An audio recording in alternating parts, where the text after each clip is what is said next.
गीत की शादी रॉकी से होती है। रॉकी और लकी दोनों भाई जिनका आपस में बड़ा प्यार होता है। अरे वाह भाभी, क्या खाना बना है। अब तो घर में ही होटल वाला स्वाद रोज मिला करेगा। अरे लकी, तुम अभी जानते नहीं हो मुझे। तुम बस डिश का नाम बोलो, मैं तुम्हें इसी किचन में बनाकर खिलाऊंगी। चढ़ा रहा है तुम्हें ये, और तुम भी ना। गीत रॉकी के छोटे भाई को दोस्त की तरह मानती। वो रॉकी के साथ उसकी भी जरूरतों का ध्यान रखती।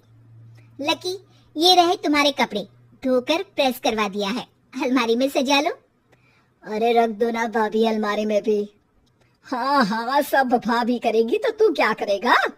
रहने दीजिए ना माँ जी, शादी हो जाएगी तो खुद ही सुधर जाएगा। अरे रहने दो यार, तुम दोनों मेरे कपड़े यहीं पे रख दो। एक कपड़े अलमारी में रखने को क्या बोल दिया, शुरू हो गई। एक दिन, रॉकी सुनिए ना, कल जल्दी आ जाना, मुझे मायके जाना है, या सुबह छोड़ दीजिए और शाम को लेकर आ जाना। अरे नहीं नहीं, कल तो बिल्कुल पॉसिबल नहीं है, कल मीटिंग है। तुम लकी के साथ चली जाओ ना, और उसे कह देना कि शाम को लेकर भी आ जाएगा।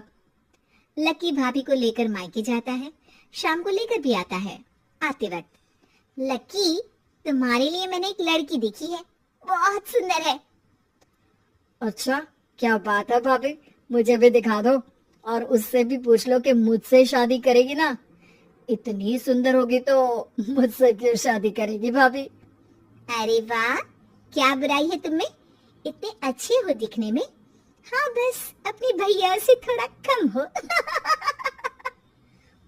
हाँ भाभी, आपको तो भैया से अच्छा कोई लगता ही नहीं है।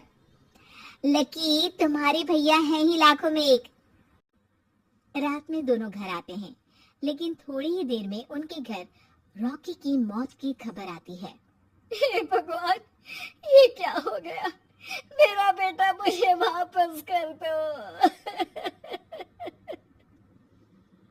सब मिलकर माँ और गीत को संभालते हैं। एक दिन, गीत बेटा, अब तो रॉकी रहा नहीं, तू देख ले अगर मायके जाना हो तो। गीत कुछ नहीं बोलती और कमरे में चली जाती है। एक दिन बुआ सास उन लोगों के घर आती है।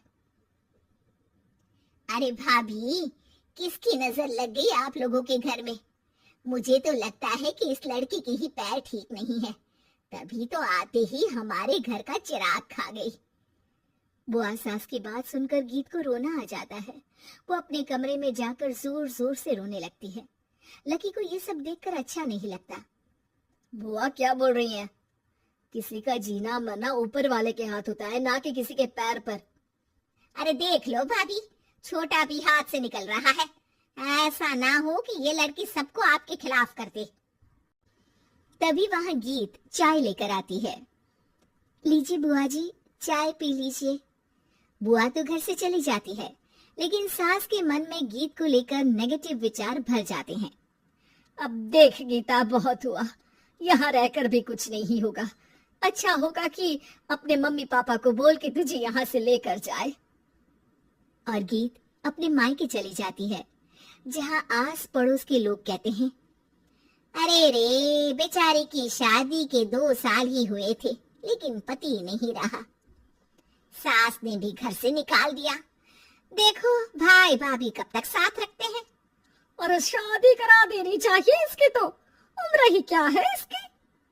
हाँ, लेकिन करेगा कौन? एक तो शादीशुदा, ऊपर से कलंक पति की मौत का। तभी वहां लकी आ जाता है और वो पड़ोसियों की बात सुन लेता है। लकी, तुम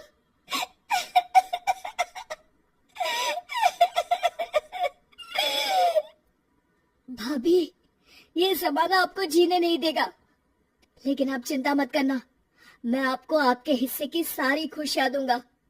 लीजिए, माँ ने आपका ये बैग भेजा है, इसमें आपके जरूरी सामान है जो वहीं रह गए थे। लकी देखता है कि गीत को ससुराल से लेकर मायके तक हर जगह सिर्फ ताने ही सुनने पड़ते हैं। वो सीधे अपनी माँ के पास जाता है।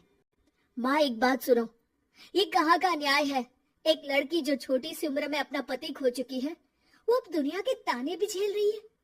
यार, ये तो गलत है ना माँ, हमें भाभी का सपोर्ट करना चाहिए। क्या भैया होते तो भाभी को ऐसा देखकर दुखी नहीं होते? अरे देख लकी, ये समाज ऐसा ही है, और भैया होते तो गीत की ये हालत होती ही नहीं।